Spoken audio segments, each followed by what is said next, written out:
Pendant presque toute son histoire, la population mondiale ne s'est comptée qu'en centaines de milliers ou millions d'habitants, et elle n'a augmenté que très lentement. Comptant peut-être 250 millions d'habitants il y a 2000 ans, elle approchait du milliard à la fin du XVIIIe siècle.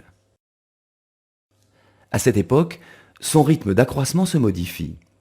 La population se met à augmenter rapidement.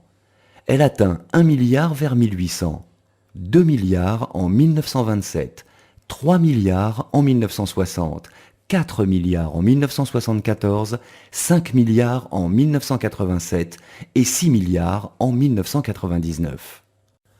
Le seuil de 7 milliards devrait être franchi en 2011 ou 2012 et la croissance se poursuivra après. Mais jusqu'où ? Les Nations Unies prévoient que la population mondiale sera seulement de 9 milliards en 2050 et qu'elle pourrait se stabiliser autour de ce chiffre.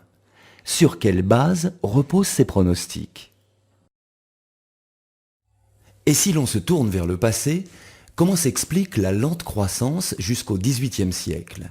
Que s'est-il passé ensuite pour que la population se mette à augmenter rapidement ? Pendant presque toute son histoire, l'humanité a connu un équilibre entre les naissances et les décès.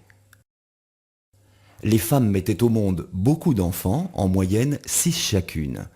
Mais la plupart de ces enfants mouraient en bas âge, et seulement 2 en moyenne survivaient jusqu'à l'âge adulte et remplaçaient leurs parents.